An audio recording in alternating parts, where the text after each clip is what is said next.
అదేంటి మీ భార్య చేసిందని మీరే కంప్లైంట్ చేస్తున్నారు? అవును సార్, మా ఇంట్లో వాళ్ళెవరికి కూడా అలాంటి ఆలోచన కల్లో కూడా రాదు. తనకు మాత్రమే అలాంటి ఆశలు ఆలోచనలు ఉంటాయి. ఏంట్రా రాఘవ ఇది? పోయి ఆ అమ్మాయి గురించి చెప్తావేంటి? సరే, మీ అనుమానం ఎందుకు కాదనాలి, ఒకసారి విచారిస్తే సరిపోతుంది. ఆవిడెక్కడుంది?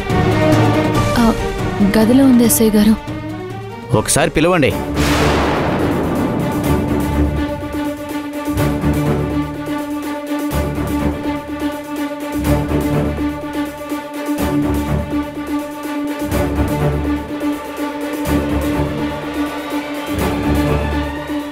ఏంటి పోలీసులు వచ్చారు? ఏమైంది? మీ ఇంట్లో నగలు పోయాయంట కదా?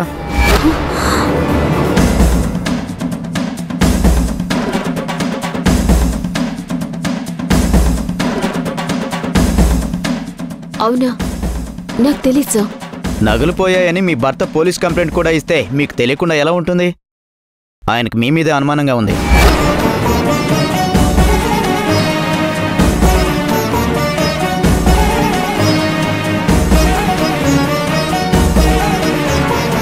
నా మీద అనుమానంగా ఉండడం ఏంటి సార్? ఏంటి బావా, నన్ను అనుమానిస్తున్నావా? అడిగిన దానికి సమాధానం చెప్పండి. పూజ గదిలో ఉన్న నగలు తీసింది మీరేనా? నాకేం అవసరం సార్? ఆ నగలు అక్కడున్న విషయం కూడా నాకు తెలీదు. అసలు వీళ్ళు పూజకు కూడా నన్ను పిలవలేదు.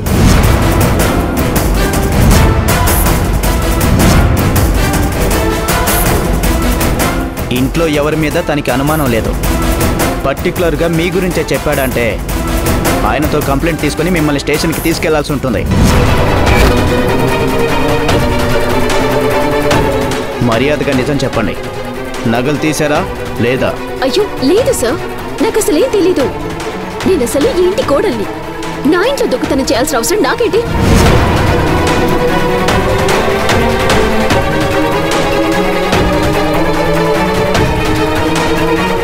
సార్, మీరు పద్ధతిగా అడిగితే తప్పు చేసిన వాళ్ళు చేశామని చెప్తారా? మీ పద్ధతిలో అడిగితే చెప్తారు కానీ.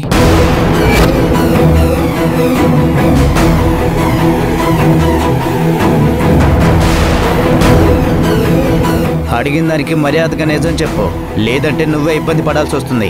చెప్తున్నాను కదా సార్, నాకేం తెలీదు అని. తెలియకపోతే నగలు ఎలా పోతాయమ్మా? నిజంగా నాకు తెలీదని చెప్తున్నాను కదా సార్. బెదిరిస్తున్నారేంటి నన్ను? బావా, ఏంటి బావా ఇది? మర్యాదగా నగలు ఎక్కడ దాచావో చెప్పు. సార్, నాకే పాపం తెలీదు సార్.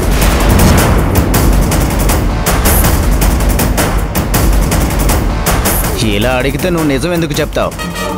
మా రూట్లో మేము చెప్పిస్తాం, అప్పుడే అన్ని నిజాలు బయటకు వస్తాయి. చెప్పు, సార్ ఆ నగలు ఎక్కడ దాచావు? ఎస్ఐ గారు, నేనంటే అసలు మా బావకి ఇష్టం లేదు. విడాకులకు కూడా అప్లై చేశారు.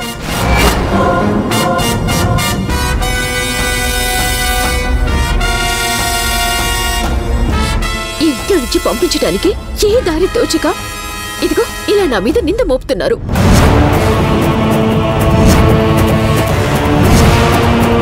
ఏంటి, డైవర్స్కి అప్లై చేశారా మీరు? అవును సార్, నన్ను ఇంట్లో నుంచి పంపించడానికి కోర్టు తీర్పు వచ్చే వరకు ఆగలేక ఇదిగో ఇలా లేనిపోని నిందలు వేస్తున్నారు.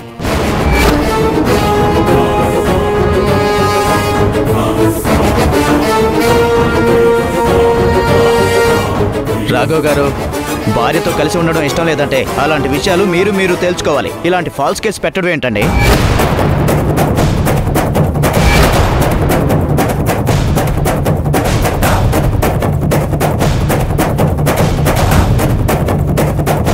తను తీయడం మీలో ఎవరైనా చూసారా?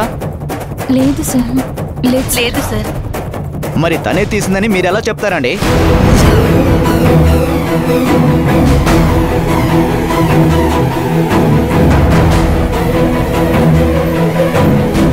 చూడండి రాఘవ్ గారు, ఆ అమ్మాయి చెప్పిందని బట్టి చూస్తుంటే తను దొంగతనం చేసిందని నాకు అనిపించట్లేదు.